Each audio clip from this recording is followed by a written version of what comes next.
Bonsoir, bonsoir, bonjour. C'est RT Congo Basango Télévision. Comme toujours avant de commencer notre émission, nous disons merci à Dieu. Nous disons merci à nos chers abonnés et téléspectateurs qui nous suivent partout dans le monde et en RDC. Bande Konanga, soyez les bienvenus. L'émission n'a pas tout seul ensemble, la situation politique en RDC. Banamboka, émission Oyo Bandeko, eza somo awa, parce que eza sur débat ya validation ya Katumbi. Donc batangi batu nyonso teme kaka ya Katumbi ke communauté internationale batiaki pression selon ba professeur ba discuter bokoyo ka l'autre professeur non communauté internationale ba kotaki masolo wana ke il faut inclusivité zala parce que ba yebi ke ba dossier Katumbi ezaki bien te zomona donc Katumbi communauté internationale batie pression que il faut batia kaka yepe tout ça parce que et moi na que inclusivité ezali. Alors donc eza na kata débat boko yoka batu boko loba ndenge na ndenge mais yo pesa yo commenter soko sepelité loba parce que bande ko comme élection yo mo yikamboka na biso de eza somo communauté internationale mi koti mobimba na makambo nyonso. Alors ya omona kota Katumbi eza lokola feti parce que ba dossier na ntuka linga alekati. Donc makambo belé ça qui na ordre. Alors tout là le débat bon on continue mission. Professeur Bob Kiabamba, professeur à l'Université de Liège en Belgique. Il est aussi politologue. Professeur Bob Kiabamba, bonsoir. Bonsoir madame, bonsoir aux auditeurs de Radio Okapi. Marie Loukoussa, juriste et activiste et défenseur des droits de l'homme. Marie Loukoussa, bonsoir. Bonsoir. Et Maître Willy Wenga, avocat au barreau de Kinshasa Gombe, l'expert en questions judiciaires. Maître Willy Wenga, bonsoir. Félix Tshisekedi et Moïse Katumbi vont compétir avec d'autres candidats à l'élection présidentielle de décembre 2023. La Cour constitutionnelle a rendu hier lundi ses arrêts sur les contentieux des candidatures validant ainsi celle du président de la République sortant et du président du parti Ensemble pour la République. De nouvelles candidatures s'ajoutent et allongent la liste des candidatures à 26. Il s'agit des candidatures de Madame Bilé Joël et Monsieur Ngila Enoch qui est en contentieux contre la CENI. Reportage Jack Ngoy. Au terme des arrêts de la Cour constitutionnelle, les candidats Setiki Kouni et Noël Chani sont déboutés. La requête du premier a été déclarée recevable mais non fondée. Celle du second, qui contestait la nationalité de Moïse Katumbi, a été déclarée irrecevable pour forclusion des délais et non fondée pour défaut d'intérêt. Comment réagit la partie Moïse Katumbi représentée par ses avocats, dont Maître Francis Kalombo, sur l'indépendance de la justice? Nous voulons qu'il y ait une justice indépendante. Non seulement nous, mais le président de la République a toujours fustigé sur la justice. Vous savez, moi je suis un avocat. Je dis jamais merci aux juges lorsqu'ils ont dit le droit. Tout simplement parce que jusqu'aujourd'hui, le président l'a dit, a toujours décrié tout ce qui se passe en justice et nous sommes là justement pour que si nous gagnons ces élections, nous voulons un vrai état des droits. Il faut que le droit puisse primer sur les préjugés, sur les personnes. Donc vous croyez à une justice indépendante pour la vérité des urnes? Nous voulons qu'il y ait une justice indépendante. Elle est déjà là, non? Non, pour l'instant, nous sommes qu'au début d'un combat, un long combat. La Cour ordonne ainsi à la CENI d'aligner sur la liste des candidatures définitives les deux candidats validés dans 48 heures dès sa notification. Merci Jeff Ngoy pour ce reportage, professeur Bob Kiabamba. Je rappelle que vous êtes professeur à l'Université de Liège en Belgique et politologue. Ces arrêts de la Cour constitutionnelle étaient très attendus.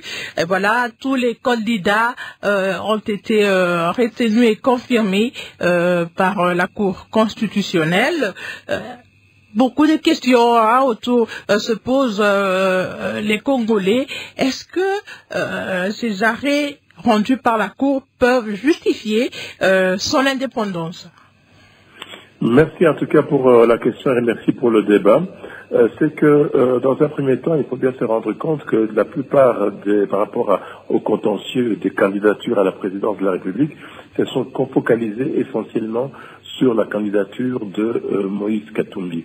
Et vous vous souviendrez quand même que ça fait quand même plusieurs années plusieurs années quand même que l'on assiste à une espèce de campagne médiatique et quand même assez nourrie, aussi bien médiatique que dans les réseaux sociaux, pour contester la nationalité de Moïse Katumbi, et que c'est essentiellement sur ça que les gens ont essayé de focaliser ce contentieux électoral. Et lorsqu'on regarde les recours qui ont été introduits, on se rend bien compte, effectivement, parce que c'est Moïse Katumbi en tant que personne, au-delà de la CENI qui est attaquée au niveau de la Cour, c'est Katumbi qui a le plus grand nombre de recours contre lui, la CENI 9, ainsi que Félix Tshisekedi a un recours contre lui. Et donc l'arrêt était attendu pour non seulement essayer de laver, entre guillemets, et d'essayer de crédibiliser un processus qui n'est plus du tout crédible, et que si on arrivait à invalider la candidature de Moïse Katumbi, cela allait valider là encore beaucoup plus la thèse donc d'un processus électoral qui se présage comme chaotique et non transparent et non équitable. Et donc pour moi, sans ambiguïté, ces arrêts qui ont été rendus, c'est une façon de pouvoir essayer de faire montrer que cette Cour, elle est indépendante. Si elle est indépendante, donc elle peut être, on peut faire confiance dans tout ce qui concerne le traitement des contentieux électoraux, ce que je doute assez fort. Et donc il y a simplement pour ma part un calcul politique pour essayer de donner des gages pour qu'on puisse montrer effectivement qu'il y a l'exclusivité. Je dois vous rappeler que les États-Unis, l'Union européenne, beaucoup de partenaires du Congo ont insisté sur la question de l'inclusivité de ces élections. Alors imaginez-vous que ça c'était considéré par certains partenaires du Congo comme une ligne rouge, de manière claire, en disant qu'il n'y aura pas d'inclusivité. Et s'il n'y a pas d'inclusivité, donc c'est un processus qui sera chaotique et bâclé.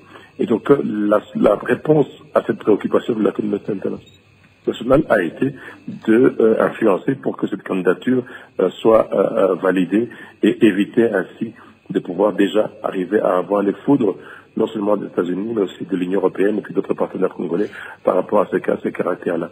Alors, et vous estimez donc, professeur, que s'il n'y avait pas cette forte demande ou on peut dire pression de la communauté internationale qui a insisté sur l'inclusivité, la Cour n'aurait pas rendu ses arrêts dans ce sens, on aurait invalidé la candidature, par exemple, de Katumbi? Oui, parce qu'il faut bien se rendre compte, quand on parle des élections, je pense que maintenant ici, il y a quand même toute une série d'experts électoraux qui vont facilement comprendre ce que je veux dire.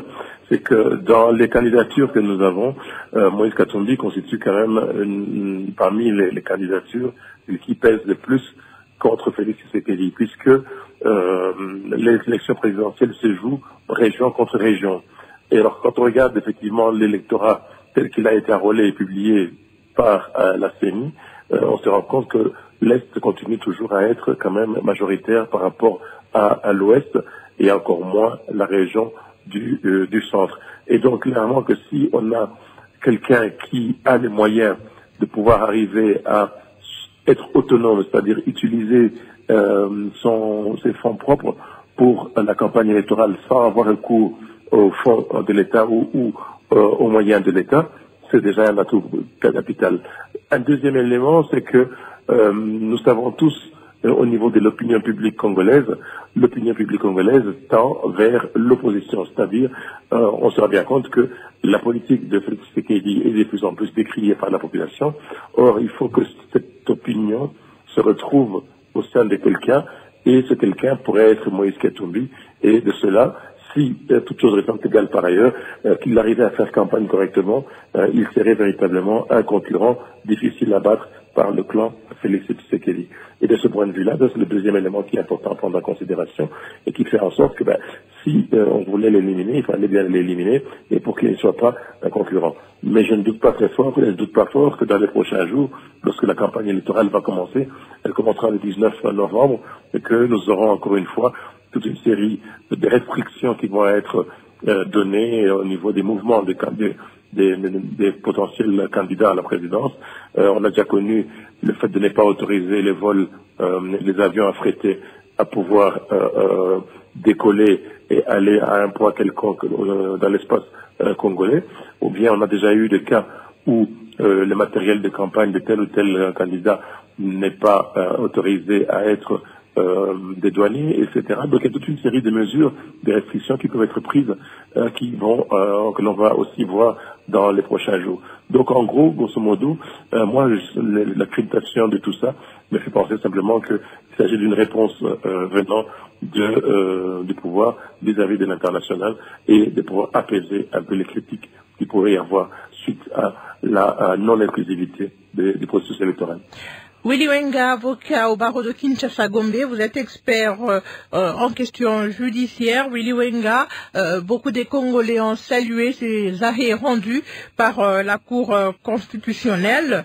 Est-ce que ceci prouve que la justice congolaise est indépendante et n'est pas ou ne dépend pas du pouvoir en place? Car plusieurs fois, on la taxe d'être à la solde du pouvoir en place. Merci beaucoup, madame, de m'avoir associé à ce débat.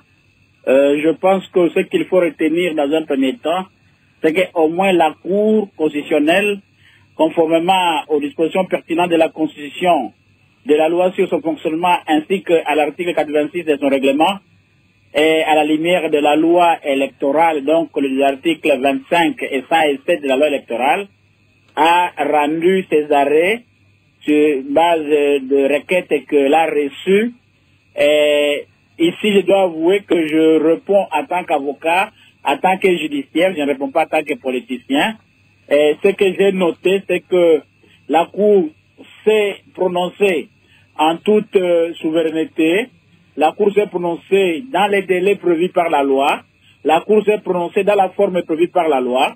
Et la Cour a répondu aux requêtes en les motivant, comme pour dire que ce qui était recevable l'a été, mais peut-être pas non fondé, et ce qui était rejeté hier par la CENI ont été récupérés par la Cour, et tout cela est prévu par la loi électorale. Ce que je dois noter ici, c'est de féliciter d'abord la Cour constitutionnelle, féliciter la composition, son président, pour cet effort qui a été fourni de dire les droits, parce qu'au-delà de l'effort pour crédibiliser le processus électoral par le sacre de l'inclusivité à travers ces arrêts, il y a sur le plan de droit un élément important qu'il faut noter, et beaucoup plus sur le dossier qui concernait la nationalité, c'est que la Cour a sauvé les certificats de nationalité comme preuve de nationalité en droit congolais. La Cour a sauvé la force probante du certificat de nationalité, dès lors que tout le monde, juriste confondu, attendait à qu'est-ce que la Cour dira par rapport à des moyens de preuve dont celle prévue par la loi, à savoir le certificat d'enregistrement, et celle qui venait d'un article de presse. Tous les juristes étaient en attente de savoir quelle est la position que prendra la Cour.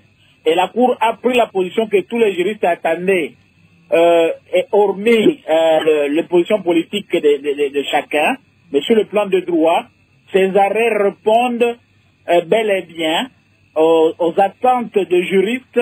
Ces arrêts répondent bel et bien aux exigences de la loi électorale, aux exigences du règlement intérieur de la Cour constitutionnelle, aux exigences de la loi. Donc, il faut reconnaître que si la Cour restait sur le même élan de l'indépendance, de la loyauté, de l'attachement au texte, et beaucoup plus si la Cour restait sur l'examen pur et simple des pièces lui soumises lors de différents contentieux, tout porte à croire qu'au-delà de tout ce qu'on peut reprocher à la Cour, elle est constitutionnelle, bien sûr, donc proche des politiques, mais beaucoup plus une cour juridictionnelle. Il y a lieu de noter qu'il y a encore à espérer, parce que les arrêts de la Cour ont retourné aux Congolais l'espoir à la Cour, l'espoir au contentieux, ce qui était rejeté par la Commission électorale indépendante, voit leur nom être repêché par cet arrêt. C'est une très bonne chose. Je n'entrerai pas dans le débat. Maître Wenga, Maître Wenga, il y a un auditeur Boston Edembola qui nous a écrit depuis Chopo. Lui, il pense plutôt que la Cour a usé plutôt de la sagesse que du droit, car il y a des éléments qui pouvaient disqualifier l'une des candidatures attaquées, mais rien n'a été fait. Lorsque vous examinez les questions de droit, au-delà de l'irrécevabilité ou de la recevabilité, si chaque cause était examinée au fond, et ça l'a été parce qu'il a s'agi aussi des arrêts de non-fondement, vous allez constater que lorsqu'il faut parler d'un contentieux sur le nom d'un candidat, les dispositions pertinentes des articles 58 du Code de la famille sont très répondantes quant à cette question-là, de nom d'un candidat, de nom d'un Congolais. Le nom d'un Congolais, ce ne sont pas les marques, les gens, les pierres ou autre chose. Les noms d'un Congolais sont les noms qui sont tirés du patrimoine culturel congolais. Donc, que ce soit le prénom, les noms ou les post-noms, selon notre législation, doivent tous venir en tant qu'élément de nom de notre patrimoine congolais. Lorsque vous examinez la question de la nationalité, vous allez vous rendre compte aussi que la loi sur la nationalité, qu'on trouve bien comme le premier livre du Code de la famille, ne donne pas d'autres preuves de nationalité en droit congolais que le certificat de nationalité délivré par l'autorité qui avait le pouvoir de le faire, ici, le ministre ayant la justice dans ses attributions. Donc, sur le plan de fond aussi, les deux dossiers ne pouvaient pas être déclarés fondés dès lors que, et quant au fond, les éléments de droit quant au nom et les éléments de droit quant à la nationalité ne pouvaient pas donner raison au requérant dès lors que le moyen de droit était faible.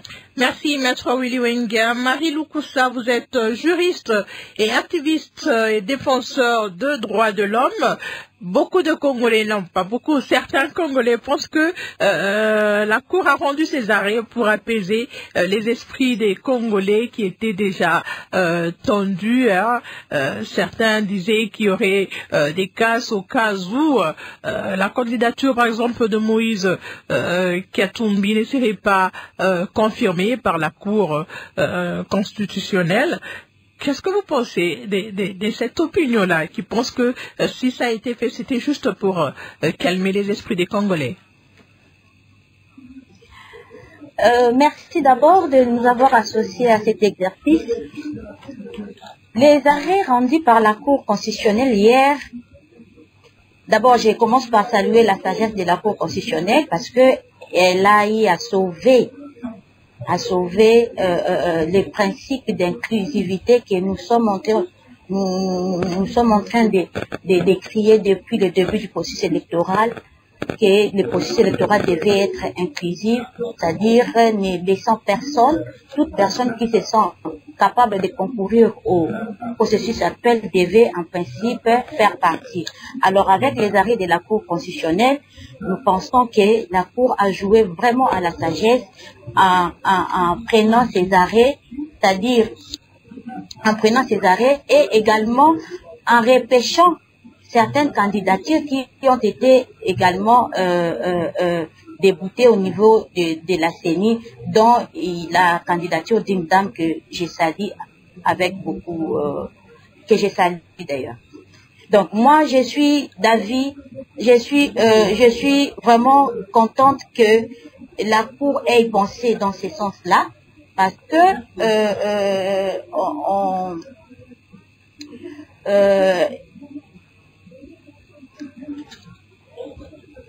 allô?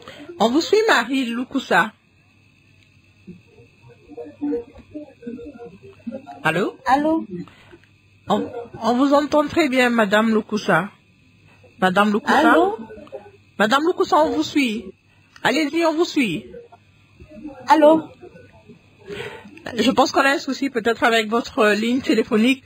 La réalisation va essayer de vous rappeler. Entre-temps, les internautes sont très nombreux à nous écrire via la page Facebook de Radio Okapi. Ils sont très nombreux qui nous suivent depuis l'ICACI, Monsieur Mobili Kaozi, depuis l'ICACI. Merci beaucoup. Okito Jay, depuis la province de la Chopo, qui dit que je suis d'accord avec les arrêts de la Cour. Monsieur Mbouyiwa Mabika, je suis content de la sagesse de la Cour sur ce dossier. Docteur Christophe Bakatunanga depuis le Sankourou, qui nous suit depuis le Sankourou. Voilà. Merci de nous suivre depuis le Sankourou, je voulais dire. On va ouvrir le standard aussi pour prendre ces autres auditeurs qui nous appellent. Direction Lubumbashi, non, direction Kinshasa, voilà. On va dire que c'est l'auditeur de Kinshasa qui est prêt. On va le prendre pour vous, professeur Bob Kiabamba. Patient Paul Ngoï, depuis Mongapula à Kinshasa. Il n'y a point de plus cruelle tyrannie qu'une démarche politique qui vise à déstabiliser donc l'autre puisqu'il est challenger à une compétition dont vous faites partie. Le droit a été dit à travers cet arrêt de la Cour constitutionnelle sur l'éligibilité donc de certains candidats à la magistrature suprême de notre pays, même si les raisons avancées par le juge me semblent, à mon avis, dictées quelque part, afin d'apaiser les esprits suite aux tensions qui étaient en alerte qu'en cas d'un mauvais arrêt, selon les uns, que tout explose, pendant que les autres attendaient à une manipulation. Comme souvent ça a été le constat avec nos gouvernants. La Cour a sauvé le meuble et nous saluons donc néanmoins ce courage et la bonne volonté que les juges ont exprimé et montré devant un tel dilemme, puisque tout pouvait arriver dans un cas comme dans un autre, si elle s'était prononcée en faveur de ceux qui voulaient l'invalidation de certains candidats au motif qu'ils n'étaient pas dignes d'aller en course électorale, alors que nul n'ignore le danger qui guette le processus en cours depuis son lancement, ainsi que la crise qui allait suivre la décision finale de la Cour constitutionnelle si elle était jugée mitigée. Alors, professeur, brève réaction. Brève réaction, donc je vois bien que l'auditeur essaie d'aller un peu dans ce que je voulais expliquer, c'est qu'effectivement, il y a le troisième élément effectivement qui vient de mentionner, qui est aussi important, en disant en invalidant certains candidats, cela pourrait aussi avoir une espèce de déstabilisation d'une partie de la République, et cette déstabilisation, ajoutée à ce qui se passe à l'est de la RDC, allait mettre à mal tout le système institutionnel congolais, et on allait avoir une déstabilisation qui allait même aller avec des victimes, des nombreuses victimes qui allaient encore une fois la population civile. Et donc clairement, oui, l'auditeur a raison, ça de mon point de vue, et il ajoute effectivement un élément important que je trouve un point fondamental dans la compréhension de tout ce processus et de la décision de la Cour, c'est qu'il y a eu quand même une espèce de risque de déstabilisation du pays en cas d'élimination de certaines candidatures. Il y a cet auditeur, Georgino Bamokiaka, voilà, qui pense que la décision de la Cour est salutaire et responsable. Il invite les uns et les autres à accepter également les résultats que la Cour va publier à l'issue des élections. Professeur. Oui, merci pour la question. Ça, c'est encore une autre question, parce qu'avant d'arriver à la publication des résultats, il y a déjà la question de la campagne électorale. Comme je l'ai dit tout à l'heure, la question de la campagne électorale va encore nous montrer que les choses ne sont pas aussi transparentes, ne sont pas aussi inclusives, et ne sont pas aussi égalitaires et équitables comme on peut le croire. Ensuite, par rapport à tout le processus, je doute fort encore une fois, au fur et à mesure que nous avançons en jours, en semaines, je doute fort que nous ayons véritablement un processus électoral. Et puisque jusqu'au jour où nous sommes en train de... il manque encore beaucoup d'éléments qui peuvent essayer de convaincre que ce processus électoral va véritablement avoir lieu. La question des listes électorales ne sont toujours pas réglées. La question des cartes d'électeurs qui sont illisibles ne sont toujours pas réglées, puisque j'ai moi-même eu l'occasion à plusieurs reprises de visiter plusieurs circonscriptions électorales où j'ai essayé de poser des questions, de regarder l'état des cartes et d'aller aussi moi-même de visu au niveau des antennes pour aller voir ce qui s'est passé. Et bien, le résultat, c'est que ce n'est pas aussi évident. Par ailleurs aussi, je tiens aussi à souligner, par exemple, le communiqué de presse de la déclaration de la SYNCO et SCC, qui stigmatise encore une fois ces différentes questions, qui posent des questions par rapport à la fiabilité du processus, fiabilité du fichier électoral, et aussi en bout de course, est-ce que véritablement nous aurons des élections? Et si on n'a pas des élections, je pense que c'est un risque majeur de déstabilisation du pays, du fait que beaucoup de candidats ont déjà commencé à faire campagne, comme vous le voyez à Kinshasa, ainsi que partout en RDC, ont déjà dépensé de l'argent. Imaginez-vous que tout cet argent qu'ils ont déjà commencé à dépenser et qu'on leur dit qu'il n'y aura pas élection, et je doute fort que ces différents candidats restent les bras croisés et acceptent gentiment que ces élections n'aient pas lieu et qu'ils auront dépensé tout leur argent pour rien. Donc voilà un petit peu ce que l'on peut dire par rapport en réponse à l'auditeur. Merci. Florimond Kassongo qui nous suit depuis Lubumbashi, merci. Kamala Kakulu, Sylvain Kiandolo depuis Bukavu, Dominique Banza depuis Lubumbashi. Nous saluons l'arrêt de la Cour, mais nous voulons également la transparence des élections du 20 décembre prochain, car le contraire pourrait plonger le pays dans un chaos. Allons-y, seulement Emmanuel Biamungu, si la Cour constitutionnelle pourrait se comporter de la sorte dans tous les dossiers lui soumis, ça serait mieux. Nous saluons la sagesse qui vient de caractériser la Cour constitutionnelle en rapport avec ces requêtes, que la Cour constitutionnelle puisse user de cette même sagesse et indépendance dans les dossiers Bokanga Lonzo ainsi que la suite du processus électoral. On va prendre cet autre auditeur qui nous appelle depuis la ville de Lubumbashi pour vous mettre Willy Wenga. Moi, c'est le citoyen Dieudonné Bangé-Fils. J'interviens depuis la ville de Lubumbashi dans la province du Haut-Katanga. Merci de nous avoir encore associés à ce débat patriotique. En fait, par rapport à cette thématique, comme d'aucuns l'ignorent, les arrêts de la Cour constitutionnelle ne peuvent en aucun cas faire l'objet d'un quelconque recours, certes, et nous nous inclinons. Mais cela ne peut pas nous empêcher non plus de placer un mot en dépit de cette contrainte, d'autant plus que Tshisekedi Tshilombo Félix n'est pas égal à Tshisekedi Tshilombo Félix Antoine. Et les juristes de formation le savent pertinemment bien. Il faut ici admettre que l'article 64 du Code de la famille congolais interdit à quiconque d'échanger son nom et d'en ajouter par son propre gré, sinon c'est de l'entorse.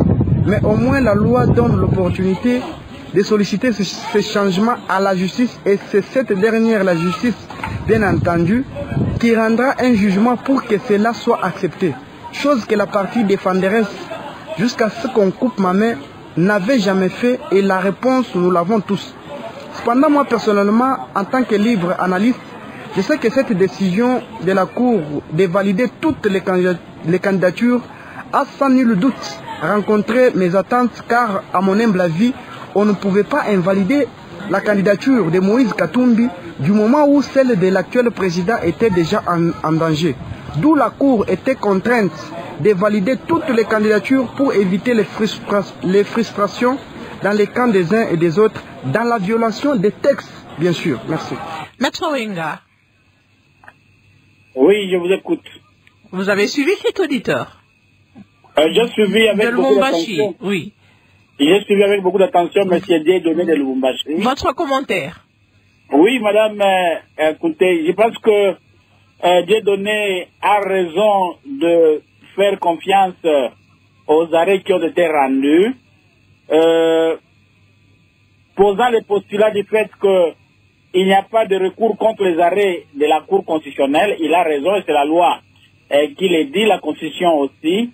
Mais ce que je note, c'est que je n'ai pas été consulté ni consulté comme avocat dans le dossier au fin de dire si oui ou non à terme des noms du candidat Tshisekedi Tshilombo, en enjoignant le nom d'Antoine ou de Félix, c'était deux personnes différentes.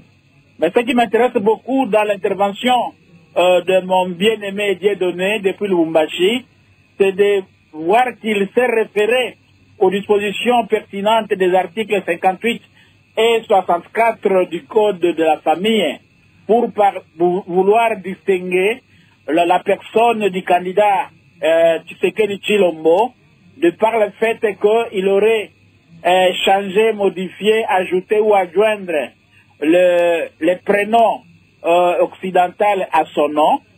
Je pense qu'en invoquant l'article 64, notre auditeur n'a pas fait la fusion de cet article-là avec l'article 58 à son alinéa 2. C'est lorsque l'article 58 qui parle du caractère des noms des Congolais dit que le nom doit être puisé dans le patrimoine congolais. Et plus loin, aux articles 56, on dit que le nom est constitué des noms, les prénoms, noms et post-noms. Mais lorsque vous lisez en bas des dispositions, on vous dit que le nom doit être puisé dans le patrimoine congolais. Cela veut dire en droit que les trois éléments du nom, les prénoms, les noms et les post-noms, doivent tous être puisés dans le patrimoine congolais. Et que notre droit ne tient pas tellement compte de noms que nous avons hérités des Européens, dès lors que on peut amuser ou non, et on reste la même personne. Et lorsqu'on amuse souvent, c'est pour distinguer des personnes portant le même nom. Et lorsque l'article 64 du Code de la famille interdit le changement, la modification ou tout autre changement de nom, les noms visés par cette disposition de l'article 64, c'est les noms puisés dans le patrimoine culturel congolais.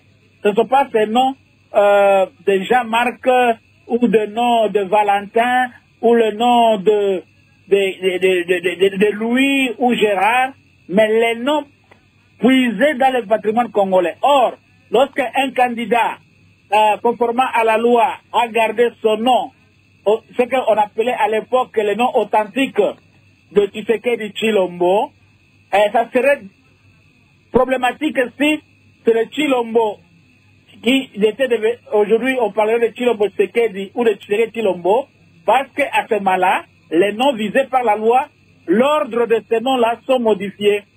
Ce qu'interdit la loi, c'est la modification de l'ordre des noms, l'orthographe des noms, et les noms visés par la loi, ce sont les noms puisés dans le patrimoine culturel congolais. À défaut de noms venant du patrimoine culturel congolais, les autres noms ne sont que des ajouts qui n'ont pas de valeur juridique. Alors, Maître Wenga, parce qu'il y a un autre auditeur qui vous pose la même question, André Njovu Djanga, qui nous écrit, qui nous suit depuis Kinshasa, qui dit ceci: veut poser cette question à Maître Wenga. Un Congolais peut-il être appelé aujourd'hui Njovu Djanga André, et demain la même personne change pour s'appeler Njovu Djanga André Pierre? N'y a-t-il pas une procédure à suivre pour changer les prénoms?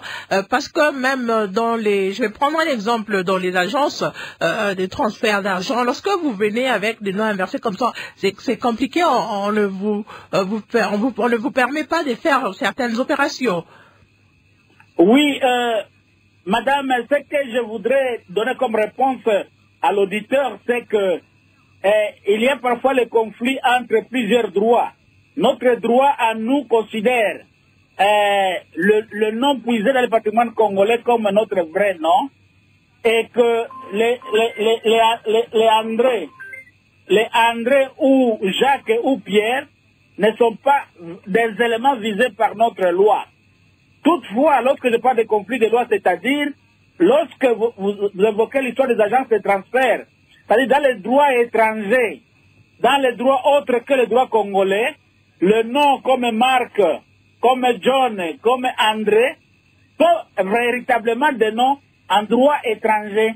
Mais en droit congolais, les Jacques, les Jackson ne sont pas des noms au terme de la loi, quand bien même qu'on a été habitué à les utiliser. Voilà pourquoi à un certain moment, parfois ça vient avant, parfois ça vient après, parfois on n'en use pas, mais on reste la même personne. Merci Maître Wenga. Marie Lukusa, est-ce que vous êtes en ligne? On vous a perdu tout à l'heure. Marie Lukusa, est-ce que vous m'entendez? Marie Lukusa, est-ce que vous nous entendez, s'il vous plaît?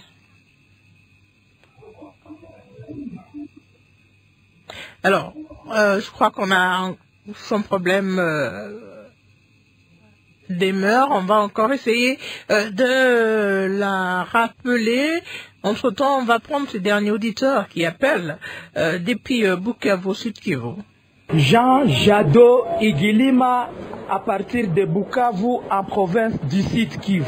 Nous saluons les comportements républicains de la Cour constitutionnelle qui donne l'impression d'une justice indépendante dans un véritable état de droit. Cependant, ce n'est que la première étape franchie et beaucoup reste à faire. Raison pour laquelle j'en appelle aux différentes parties prenantes de ce processus de rester toujours en alerte, car les chemins à parcourir restent encore longs. Ce pays doit être dirigé par les hommes et les femmes acquis à la cause du peuple.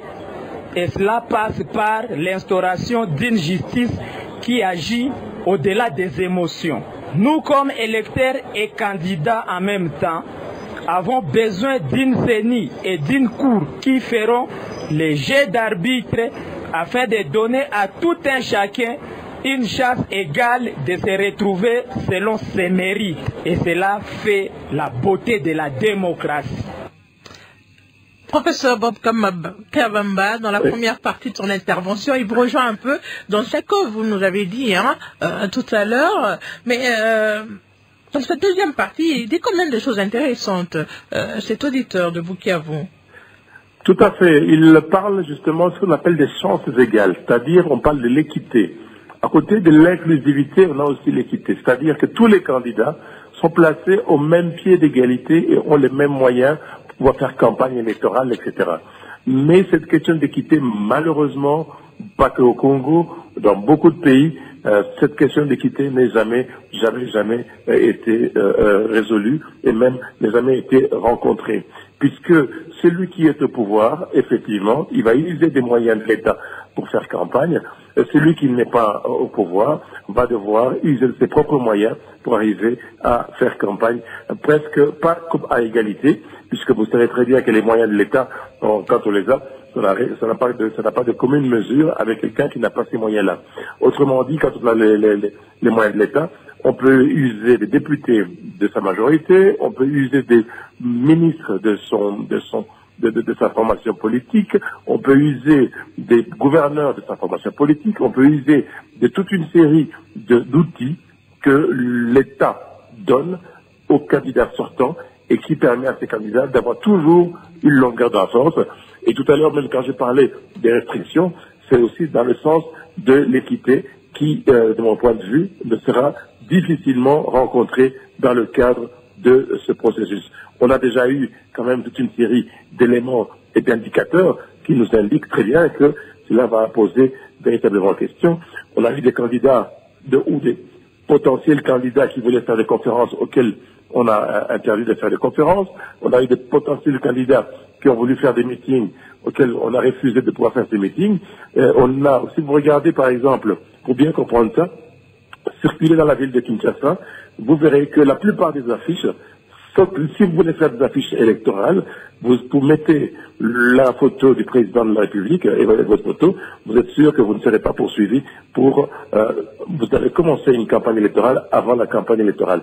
Vous circulez à Kinshasa, vous allez voir, il n'y a que ces affiches-là. Mais s'il y a une autre affiche, par exemple, j'imagine le Dr Mukwege avec quelqu'un candidat, j'ai pas mal, ça sera certainement attaqué en justice en disant que non, on a recommencé la campagne électorale. C'est cette question d'équité qui va être difficile et c'est lequel l'auditeur souligne et que de mon point de vue, ça va être difficile à pouvoir être rencontré.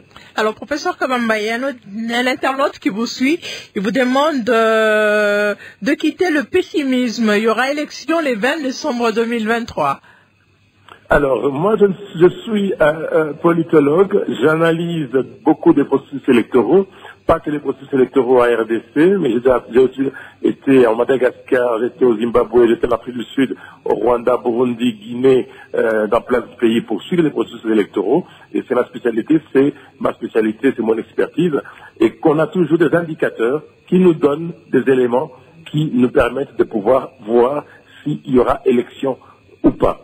Dans ce qu'on est en train de voir depuis quelque temps, ces indicateurs ne sont pas là, on n'arrive pas à les avoir. Et lorsqu'on n'a pas ces indicateurs, notamment comme j'ai expliqué tout à l'heure, on n'a pas ces indicateurs, alors là, on n'a pas, d'un mon point de vue, je tire la conclusion que le processus électoral n'est pas, on va dire, il est potentiel.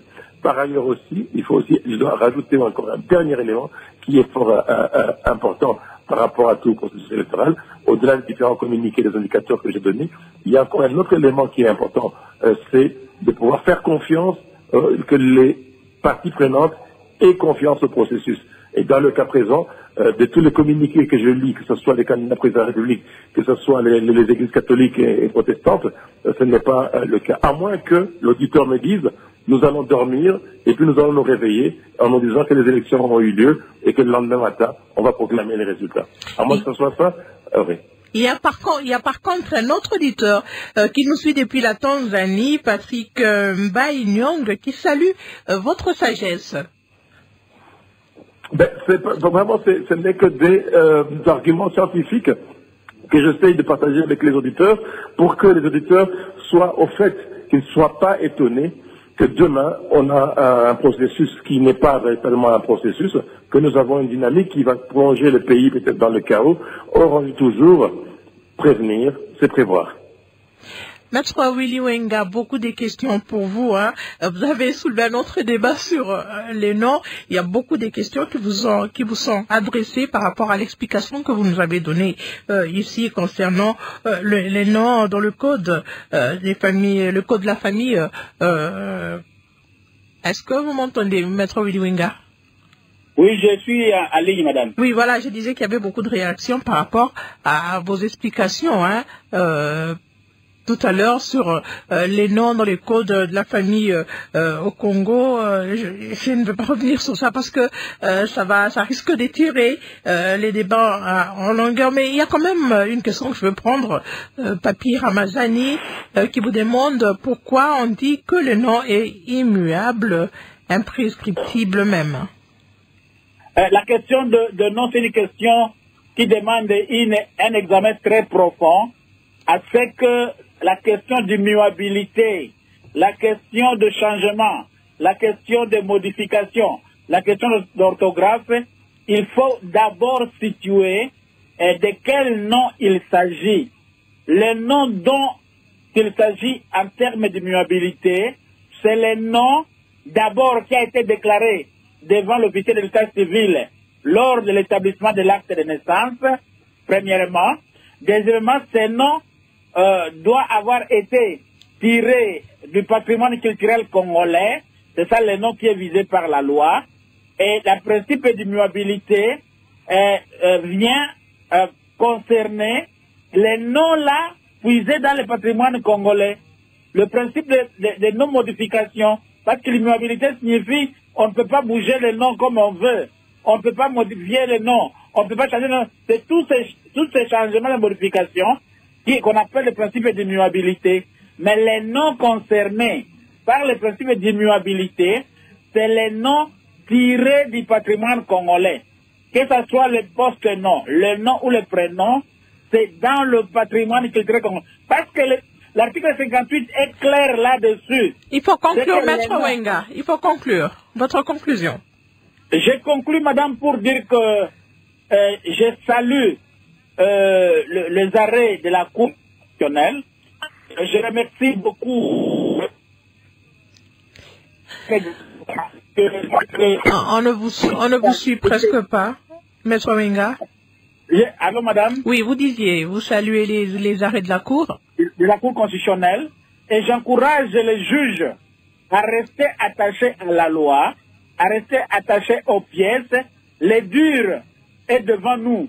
Le contentieux des candidatures, c'est un contentieux qui n'est pas très sentimental comme le contentieux des résultats. Demain, c'est le contentieux des résultats. On a besoin de la lucidité des juges constitutionnels et que les gens ne pensent pas que tout ce qu'ils veulent, c'est ce que la Cour doit dire. La Cour a les pièces, la Cour a les moyens de partie, la Cour a les témoignages, la Cour sera demain devant des procès verbaux. J'ai une certaine expérience en matière de contentieux électoral. Je sais de quoi je parle depuis 2006. Je suis dans les contentieux électoraux. C'est que ce que nous avons vécu comme contentieux de candidature, ce n'est qu'une infime partie des contentieux, parce que celui des résultats est plus gros et attendu dès lors qu'après la proclamation des résultats provisoires par la CENI, il reviendra à la Cour de dire les derniers mots pour apporter par les résultats définitifs la paix et la tranquillité pour un Congo émergent et qui doit aller vers son développement. Merci, Maître Willy Wenga. Marie Lukusa, est-ce que vous êtes là? Oui, je suis là. Bon, nous sommes à la fin de l'émission, on a eu des problèmes avec votre ligne téléphonique, mais un mot quand même par rapport à ces arrêts rendus par la Cour constitutionnelle. Comme j'étais en train de le dire, les arrêts de la Cour constitutionnelle ont joué à l'apaisement politique. Les juges de la Cour ont sauvé vraiment. La qualité de la ligne est toujours mauvaise, Marie Lukusa, nous sommes désolés. Peut-être que prochainement, ça va s'améliorer. Dialogue entre Congolais, c'est fini pour ce soir. Mais... Alors, Bandeko Tolandi wana, balubi pression à la communauté internationale, bamususu, ne cette dame juriste, à lobby, en tout cas, à s'appelle na sagesse il y a cour constitutionnelle pour la inclusion, batunion sur ba côte. Parce que c'est bel et pété bakubima na ba. Donc, moko, et ça salama. Mais ce qui va loi est électorale, pourquoi qu'on dit ma? Bande que belé bazolo ba ki katumbe, makba surprise makamwe belé et ko salam. Et ça te que passe na présidence nandimiti. Mais tant que vous comme dans l'air pena gouvernement boy, beaucoup comme qui majorité de l'Assemblée nationale katumbi à Kosomba, tous à la claire bakamoto loba et ça sérieux. Donc à Kosomba pena yo kaba député donc beaucoup monde ma campagne balo qui côté union sacrée. Tous eux sabino libérer les dangers parce que côté élection, bon, on a limité. Parce que sur talmen à sondage, mon kozambo kazan avance. Mais, le bimbongo ya makambo ebele. Côté de mon opposition, la situation des adons bandikoma. Mais, tout l'année bandiko ebele wana, est-ce que la communauté internationale, pourquoi bazo kota na makambo na biso? C'est ça la question autour là. Biso za pays indépendant quand même. Bakwa ko se ingérer na makambo na biso tina niveau wana. Biso to kenaka na ya ba on Europe. Pourquoi il faut donner makambo? Non, gouvernement faut voter les mains. Comment on va se côté dans makambo pression dossier à Katumbi? Il faut quand même aller kakaka pour être à kimia malgré ko bimana eti. Parce que tu vas y non ko bimati. Hein? Oh, et ça mawa bon. Tous autres on a monde moko donc très compliqué pour le moment. Dossier à Katumbi et à Kimbutu. Mais quand même, une solution. Il y a un taux de Congolais, tout s'élever pour la nation, tout élément. Parce que Makambu, dernier des désordres, mais Nzamba Zamalam, Nzamba Sungi, Makambu est l'équinango, que tout est l'équinango, parce que, et belé, te éviter au yépa, le bango, mon communauté, tu vas y battre la banque. Te éviter au katumba, il n'y a qu'à ça, la souris, ni d'autres, il n'y a pas de mais tout le bagage, n'est-ce pas le débat? Tous la démocratie, yo pesa yo. Au CPLT, l'obéla bango comment poser un débat parce que ça somme. Alors, débat sur la candidature de Katumbi et ça somme à la présidence de la République. Alors, tout ce qu'on a vu, tout comment qu'il est là, fait émission. Bon, continuez à s'abonner massivement. Au revoir, à la prochaine.